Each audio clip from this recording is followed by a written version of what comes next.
Testing గురించి మీరు చెప్పారు. అంటే ఇప్పుడు మీరు టెస్టింగ్లో ఇంకా అప్డేట్ అవ్వాల్సిన అవసరం లేదంటారా? అంటే మీరు చాలా ఈజీ అని అన్నారు ఒక వర్డ్. ఇంకోటి వచ్చేసి మీరు డెవలపర్ అయితే ఖచ్చితంగా అప్డేట్ అవ్వాలి, టెస్టింగ్లో అవసరం లేదంటారా? టెస్టింగ్లో అప్డేట్ అవ్వాలి.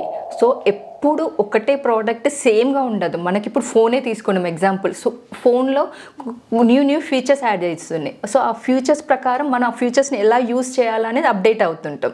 సో మనం వర్షన్ అప్డేట్ చేసుకుంటున్నాం మన ఫోన్లో, ఎందుకంటే న్యూ ఫీచర్స్ యాడ్ అవుతాయి. అలానే టెస్టింగ్లో కూడా మనం అప్డేట్ అవ్వాలి. సో మనకి ఏంటిది, ఇప్పుడు ఫర్ ఎగ్జాంపుల్ ఇప్పుడు కొత్తగా ఏఐ వచ్చింది. సో ఏఐతో అప్డేట్ అవ్వాలి. సో ఆ ఏఐ టూల్ని యూజ్ చేసుకొని ఎలా అప్డేట్ అవ్వాలి అనేది నేర్చుకోవాలి. ఓకే, ఏఐ గురించి మాట్లాడితే ఏఐ పార్ట్ టెస్టింగ్లో ఎంత ఉంది? ఎందుకంటే రీసెంట్ డేస్లో చాలా ఇన్స్టిట్యూషన్స్ టెస్టింగ్ విత్ ఏఐ అని అంటున్నారు. అసలు ఏఐ పార్ట్ ఎంత ఉంటుంది టెస్టింగ్లో? సో ఏఐ పార్ట్ ఇప్పుడు టెస్టింగ్కే తీసుకోండి. ఇప్పుడు ఆటోమేషన్ టెస్టింగ్కి తీసుకున్నప్పుడు ఆటోమేషన్ టెస్టింగ్కి కోడ్ మనం గుర్తు పెట్టుకొని రాసుకునేది. ఇప్పుడు మనకి ఏంటి గిట్ కోపైలట్ వచ్చింది.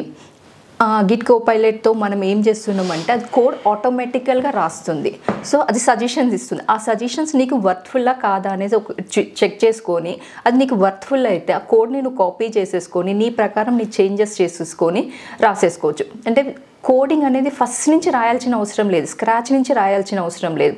సో అది నీకు ఒక సజెషన్ ఇస్తుంది. ఆ సజెషన్స్ నువ్వు ఇంప్లిమెంట్ చేసుకొనేసేసి you can work on it.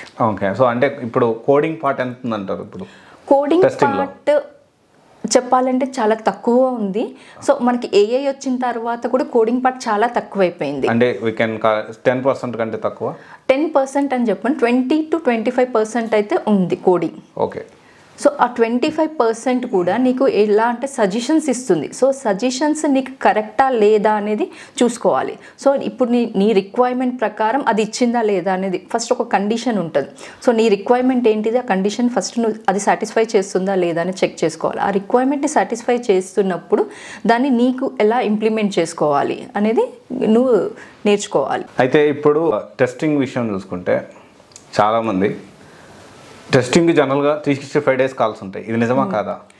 అది నిజమే. ఎందుకు అంటే ఫర్ ఎగ్జాంపుల్ లాస్ట్ టైం మనం చూసాము Microsoft word 15 years for testing వద్దు అనేసి కూర్చొని రిక్రూట్మెంట్ చేసుకోలేదు. అసలు రిక్రూట్మెంటే చేసుకోలేదు. మొన్న ఏమైంది, మొత్తం అది క్రాష్ అయిపోయేసి ఏంటిది అందరికీ ప్రాబ్లం అయింది. ఫ్లైట్స్కి ప్రాబ్లం అయింది, ట్రైన్ టికెట్స్కి ప్రాబ్లం అయింది, మొత్తం ఆఫీస్లో చాలా వరకు ఎంప్లాయీస్ కూడా అన్ని ప్రతి ఒక్క సిస్టమ్ బ్లాక్ అయిపోయింది.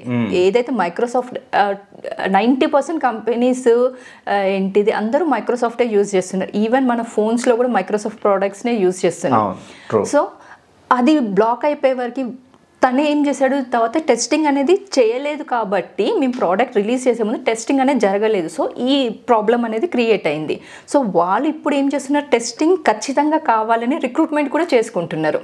ఓకే, సో అంటే ఫ్యూచర్ ఆఫ్ టెస్టింగ్ అయితే బాగానే ఉంటుంది, 100% బాగుంటుంది. ఎందుకంటే జనరల్ ఎగ్జాంపుల్ తీసుకోండి, మీరు ఏ ప్రోడక్ట్ కొనాలన్నా ఫస్ట్ మీరు టెస్ట్ చేస్తారు, లేకపోతే దాని గురించి ఇన్ఫర్మేషన్ తెలుసుకుంటారు. సో ఆ ప్రోడక్ట్ గురించి బేసికల్ నాలెడ్జ్ ఉంటేనే మీరు ఆ ప్రోడక్ట్ కొంటారు. సో అస్సలు ప్రోడక్ట్ గురించి ఏం నాలెడ్జ్ లేకుండా ప్రోడక్ట్ అయితే కొన్నారు. సో టెస్టింగ్ చెయ్యకుండా ఏ కంపెనీ ప్రోడక్ట్ని డైరెక్ట్గా రిలీజ్ చేయదు. ఒకవేళ అలా రిలీజ్ చేసింది అనుకో, మార్కెట్లో వాళ్ళ గుడ్ విల్ పోతుంది అనేసి వాళ్ళకి భయం అనేది ఉంటుంది. సో టెస్టింగ్ అనేది మస్ట్ అండ్ షుడ్. ఓకే, అయితే ఇక్కడ ఒక విషయం మ్యామ్, ఇప్పుడు టెస్టింగ్ బాగానే ఉంది, నేర్చుకోవచ్చు, 365 days కాల్స్ అంటున్నారు. సో నాకు తెలిసిన information, correct me if I'm wrong, huge competition కూడా ఉంటుంది కదా, చాలా ఎక్కువ మంది కూడా నేర్చుకుంటారు కదా? ఎస్, హ్యూజ్ కాంపిటీషన్ ఎందుకు ఉంటుంది అంటే చాలామంది, నేను అబ్జర్వ్ చేసిన ఐటీ ఫీల్డ్లో ఇంతవరకు టెస్టింగ్ టీంలో ఎక్కువ మంది గర్ల్సే ప్రిఫర్ చేస్తున్నారు. ఎందుకు అంటే first thing they can manage balance the family life as well as office life అనేసి. ఎందుకంటే ఇక్కడ హ్యూజ్ ప్రెషర్ అనేది తక్కువ ఉంటుంది ప్రెషర్, కానీ అంత ఎక్కువ ఉండదు. కంపేర్ టు ద డెవలప్మెంట్తో కంపేర్ చేస్తే కొంచెం ప్రెషర్ అనేది తక్కువ ఉంటుంది. కాంపిటీషన్ అయితే ఉంటుంది దేంట్లో అయినా. ఇప్పుడు ప్రతి ఒక్క ఫీల్డ్ కాంపిటీషన్ ఉంది. టెస్టింగ్లో ఇంకొంచెం ఎక్కువ ఉంటుందని, ఎక్కువ మంది ఈజీ అని ఎక్కువ మంది ఈజీ అనేసి కొంచెం నేర్చుకుంటారు. ఎస్, కొంచెం ఎక్కువనే ఉంటుంది అనేసి నా ఒపీనియన్. ఓకే, అయితే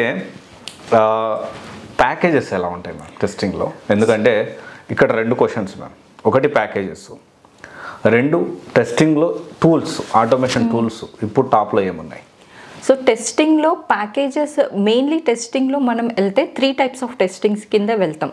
ఒకటి మాన్యువల్ టెస్టింగ్ కింద వెళ్తాం, ఒకటి ఆటోమేషన్ టెస్టింగ్ కింద వెళ్తాం, ఒకటి బ్యాక్ ఎండ్ టెస్టింగ్ కింద వెళ్తాం. ఓకే.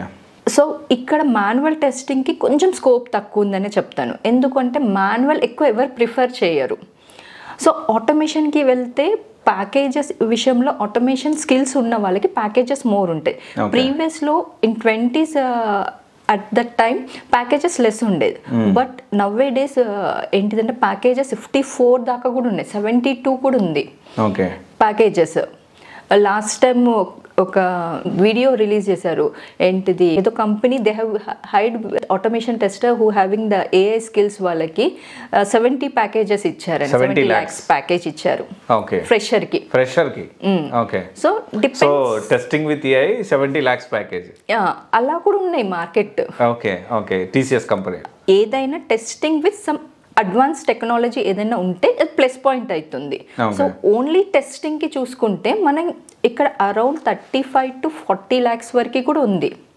అంటే ఎక్స్పీరియన్స్ బేస్డ్ మీద. అంటే ఆల్రెడీ ఆ ఫేజ్ లో ఉన్నారు, అంటే 35+ లో ఉన్నారు. ఓకే. ఫ్రెషర్స్కి మ్యాక్సిమం స్టార్టింగ్ ప్యాకేజ్ 5 to 7 దాకా కూడా ఉన్నాయి కొన్ని కంపెనీస్. ఈవెన్ ఫిలిప్స్ వాళ్ళు 11 lakhs ప్యాకేజ్తో కూడా రిక్రూట్ చేసుకున్నారు. Testing with AI only automation testing. Java సెలీనియమా, పైథాన్ సెలీనియమా? Java selenium. అంటే టాప్ లో ఏముంది? Python selenium, Java selenium, C sharp? Mostly Java selenium అనేది టాప్ లో ఉంది. ఎందుకంటే జావా సెలీనియం ఎందుకు టాప్ లో ఉంది అంటే ఇవి 2 free tools. So 2 integrated with tools. So mainly ఎక్కువ ప్రిఫర్ జావా విత్ సెలీనియమే చేస్తున్నారు. కొన్ని కంపెనీస్ సి షార్ప్ కూడా యూస్ చేస్తున్నారు, పైథాన్ కూడా యూస్ చేస్తున్నారు. సో పైథాన్, సి షార్ప్ ఇవి Microsoft product, they have to take the license. So license లేకుండా చిన్న కంపెనీస్ ఏంటి ఎంఎన్సీస్ కూడా ప్రిఫర్ విత్ జావానే అనమాట.